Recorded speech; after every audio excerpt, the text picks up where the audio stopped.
Let's do this. Hello guys, it's Dani here. Welcome to another one of my videos. Today I welcome you to the first episode of Dani's PT Tips. Because I'm a PT and I'm Dani, and I can give you loads of tips about how to start changing your life with movement and with fitness and, be a happier person without having to kill yourself at the gym or feeling like you're suffering doing it. Today we're going to be focusing on 12 tips that I'm going to give you if you are a complete beginner to exercise, in the sense that you haven't worked out in years or you've never worked out and you want to start moving your body. Okay, and working out doesn't mean you're going to start going to the gym directly, but starting to move your body, starting to change your moving patterns and your lifestyle, and starting to do a little bit of exercise, whatever that is called. And so without waffling anymore, let's do this. First tip I'm going to give you is a very, very important one: setting your goals. Okay, setting goals it sounds a bit cheesy, but it's the only way that you'll find the reason why you're actually doing this. Okay, what do you want to achieve with it? Do you want to lose a little bit of weight? Do you want to gain a little bit of weight, gain a little bit of muscle mass and become a little bit stronger? Do you want to learn how to do push-ups? Do you want to learn how to dance? Do you want to learn so many objectives? I'm being very generic here, but I want you to be a little bit more specific, okay? And be very specific in the goals you set so that you have a very clear idea of what you want to achieve. And right after you do this, you gotta plan how you're going to achieve that. How many times you're gonna go to the gym, how many times you're going to go to dance class. Commit to doing it so that you can achieve these goals. Second tip is look at your diet, okay? It's really important because a lot of people that I know struggle with achieving their goals because they have committed to do a little bit of exercise or a little bit of movement and they haven't changed anything else in their lives. So you gotta make different lifestyle changes if you wanna achieve certain goals. And this doesn't matter, I'm not saying just look at your diet if you wanna lose weight. Also, if you wanna gain weight. Also, if you wanna, be leaner, or if you want to learn how to do a certain thing or get into a certain sport. Look at other things in your life, like your diet, and adapt that to the new lifestyle you want. 3, try starting with short workouts. Short but sweet. Keep it short but sweet, guys.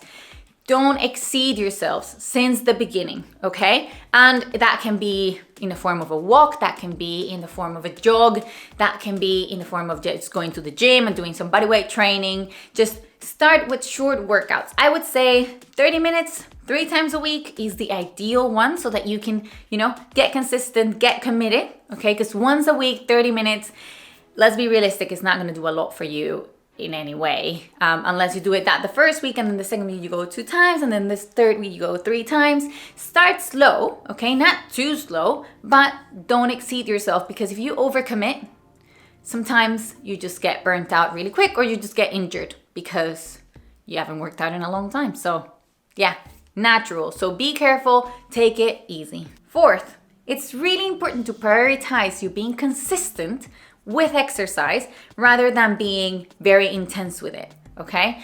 Don't go crazy. Again, it's the same principle. Don't go too crazy. Don't make those workouts extremely intense as soon as you start working out, because you're gonna injure yourself. And it's as simple as that. Your body is not used to different movement patterns, like standing up and sitting down. They're not very complex movement patterns. So a lot of things might injure you at first if you go too hard on them. Just be consistent, keep going to the gym, keep doing your classes, or keep doing your jogs and walks until your body feels ready to take the next step. 5, whatever exercise you're doing, whatever movement you're doing, please don't forget to warm up and cool down. This is a mistake that a lot of people make and a lot of beginners make. And it's because maybe you arrive at the gym and you get a little bit nervous and you just want to okay, well, everyone's working out, so I just, I'll just jump into it. Or I'll just jump into the treadmill to run directly because, everyone else is running in the treadmill. Please don't get, dragged in by others into doing something you're not ready to do in that workout. Please warm up. Take 5 minutes at least to warm up.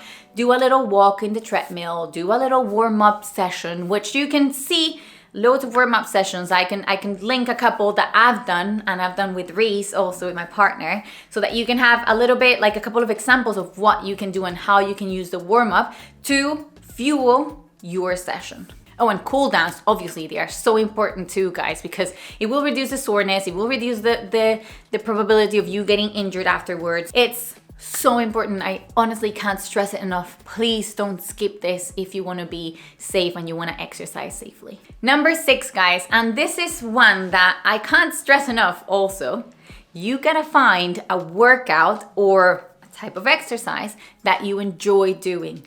Only do what you enjoy, because it is the only way that you will keep consistent with it, that you will be consistent with it, that you'll want to do it again, and that you won't lose motivation or won't get like, you know, basically after 2 weeks because you're like, oh, I hate this. I have tried so many things, and I found that for me, weight training is the thing. Weight training and calisthenics, just like body weight training, is, I love it. Oh, and dancing. I love dancing too. I love a lot of things. So for me, it's a bit easier, but I wouldn't be able to do football or rugby or, you know, it's like I would hate doing those things. Like I would hate doing like proper sports, if you know what I mean. So it's a matter of finding what you like, and I can't tell you exactly what you're gonna like. No one can tell you that except for you. And you might think that you like something and you don't like it, but you know, go with your gut, try things that you think you're gonna like, and if you don't, then switch to the next thing and try different things. The only way to find out is trial and error, guys. But make sure you're doing something that you're passionate about, or at least that you actually enjoy doing. Tip number 7, if you're going to the gym and you're a complete beginner to different types of exercises, the best way to start is with body weight training. Body weight training means no weights. Okay, we're gonna do different movements just with the weight of our body, and that, believe me, will be enough if you haven't exercised in years or you haven't moved ever. In the sense of exercise, it's really important to start slow and then take on little weights and then a little bit more weights and a little bit more weights. You know, there are plenty of weights at the gym or anywhere that you go to train. Don't rush it. Don't rush it, because that will only lead to trouble. And together with this one is number 8, that for me is basically the purpose of why I've become a personal trainer, and is to make sure that you master the fundamentals, okay? Fundamental movements and classic basic movements before going super fancy or before going way too heavy. So squats, deadlifts, lunges, just hanging from a bar. You can't believe how hard it is hanging from a bar. Like, honestly, things that sound simple and silly, but that 90% of the people that are just starting with exercise or have never had a coach do really wrong. And that just risks injury. That screams injury from the beginning.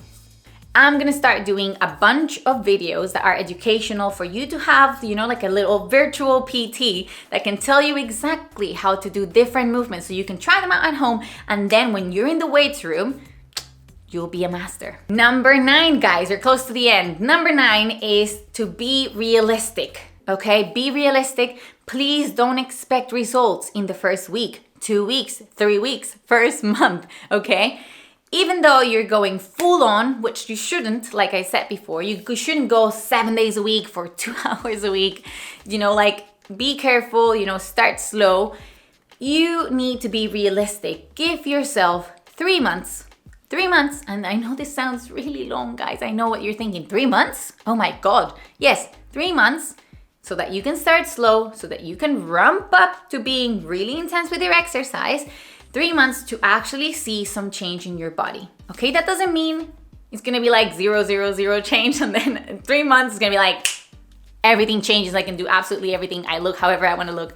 It's not that, but you will see a real change if you've actually implemented a lot of the things that I've told you, changes in your diet, changes in your, you know, exercise patterns, and just having a clear objective and working towards that.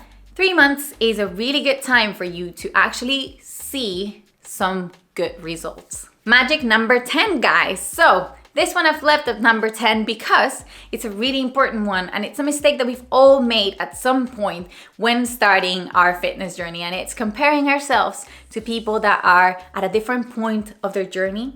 And when I mean at a different point, I mean far ahead or way ahead of us. You know what I mean? Like, it's very easy to compare ourselves and be like, oh, why can't I do this? And she can do it. Well, you know, she or he's probably been training for the past 3 years for that, or 5 years, or, you know, like they're competing already and they've really committed and put the effort in to get to where they are. The only thing you should use these people for is motivation.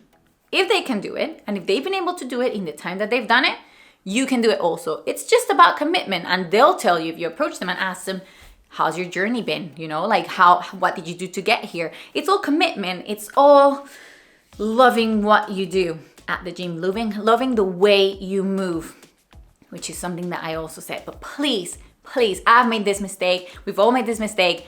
Don't compare yourself to other people. Focus on improving yourself and being your own competition, okay? Always. Okay, guys, our 2 last ones. So, number 11, looking and feeling as good as you want to feel to go to the gym or to go to do your workout. I think investing in nice clothes for the gym, investing in, you know, taking 3 minutes before you go to gym to put a little mascara or a little, you know, dress up nicely and feel confident, okay? Because doing this will make you feel confident, will make you feel like you can take over the world and you're not gonna be intimidated by anyone at the gym. The gym can be a very intimidating place. My recommendation to you is do anything you need to do to feel confident and good and that you can take on over the world when you're getting out of the house to go and exercise. It will give you a boost of confidence and it will make you believe that you can do this. And last but not least, guys, number 12, track your progress. Make sure that you keep yourself accountable by tracking your progress. What do I mean with this? Do some short videos of yourself while you're at the gym. You know, you have these Apple Watches, or like, not promoting Apple Watches, but just any intelligent watch that can monitor that you've been working out, what type of exercise you've been doing, even if you want to write it in a notepad, the days that you've been to the gym, the exercises that you've done. This will give you a sense of fulfillment that you can actually not even believe. Like, I can tell you, I do this with my clients all the time. I record them doing their exercises and then they can see the progress that they've made, because otherwise you don't think you've made that much progress. But when you see videos, when you see actual footage of you exercising 2 months ago, the difference between that and the footage of that same day, guys, we advance every single day, every single session. We make little changes and little improvements that you won't be able to see unless you're keeping track of what you're doing. Okay, guys, so yeah, that's it for the video. Thank you so much for watching today. Sorry that it's been a bit long. I love talking, you know, you all know that if you know me already, and if you don't, I love talking. Like always, don't forget to like and subscribe to the channel if you want way more videos on fitness tips, on how to do different exercises, different workouts, fashion related to fitness, skincare related to fitness, hair care related to fitness, everything related to fitness. I'm your girl. Yeah, don't forget to ask any questions that you have down in the comments below, any ideas that you have for different videos that you want to see from me. That's also super helpful, guys. Thank you so much for watching again, and I will see you in the next one.